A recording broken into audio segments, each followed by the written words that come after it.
to create a spiral staircase. First, press Shift+A to create a cube. Then, press Tab to enter edit mode. Press 2 to switch to edge selection mode. And then press Ctrl+B to bevel the edge into a curve. In the bevel menu that appears, set the width of each step to 1.75 and the number of segments to 16. Next, select the steps preset to create the staircase steps. That's the first step completed. After that, select the unnecessary side faces. Press X and choose face to delete them. Press Tab to exit edit mode and return to object mode. Go to Add Modifier. Select Generate. And then choose Solidify to thicken the staircase steps. In the Thickness menu, set the thickness to 0.1 m and the offset to 1 so the thickness is directed outward. Check Even Thickness to ensure uniform thickness distribution. Now, let's curve the staircase. Go to Add Modifier. Select Deform. And choose Simple Deform. In the menu, select Bend to curve the object along the axis of your choice. However, if the object doesn't bend correctly along the desired axis, we need to check its settings. Let's try adjusting some parameters of the object to see if anything changes. This is something I want you to pay close attention to before proceeding with bending or performing any other operations on the object. You need to apply Transform to reset the object's values to their defaults. If you skip this step, it can cause issues with beveling or any other modifications later on. Now, let's temporarily remove the Simple Deform modifier. Go back to Object Mode and adjust some of the transform settings, such as rotating it by 90 degrees. When you apply the Bend option in Simple Deform, everything might still appear the same as before. That's okay, this is what I wanted you to see so you can understand where mistakes happen. Alright, now let's return to the Object Mode menu together and scale the object. However, any changes made in the Transform section must be reset to their default values to avoid errors. Even if you try to adjust the object's transform values, the Bend command still won't curve the object along the desired axis. The solution here is to return to Object Mode and apply the transform values to reset them to default.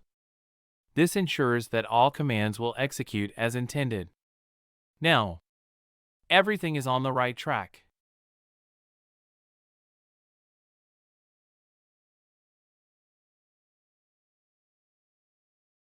The staircase is now aligned as we intended. You can go into Edit mode and use the Move command to adjust the position of the steps. Or use Scale and press the X, Y, or Z keys to control the bending along the desired axis.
Another use of the Bend tool is to curve an object around another object.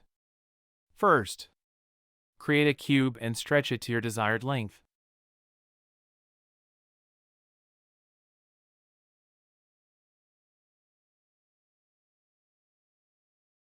Then, create any object that you want the cube to bend around. Scale this object down a bit. Next, select the cube and apply a subdivision surface modifier to divide it into smaller segments, without subdividing the surface. the object cannot bend properly.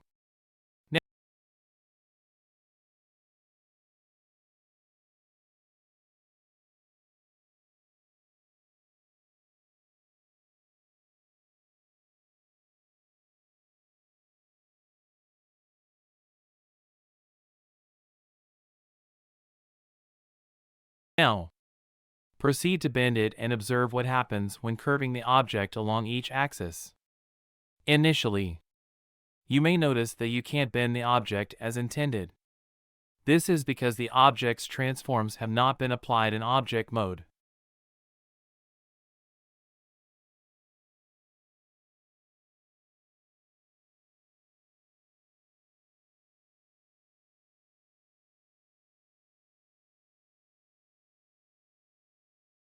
You can see here that the XYZ axis values have changed, causing the software to use these altered values to calculate the commands you execute. This leads to incorrect results.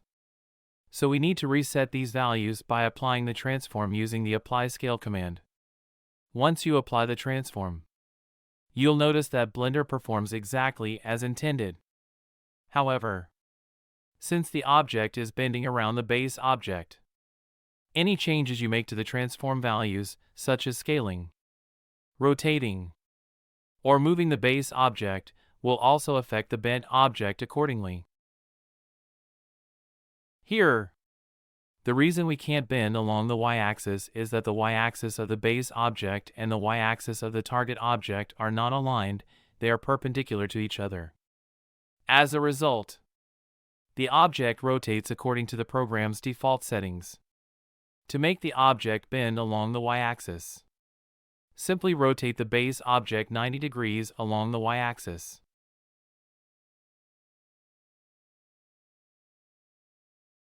Now, we can freely rotate the object along the y-axis. But the x and z axes no longer behave as we want. This happens because these two axes are now aligned based on the rotation of the y-axis. We have a little game. Grab the original object, move it, and keyframe it to create animations or make a character move.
If you enjoy my content, please like and subscribe to stay updated with my latest tutorials.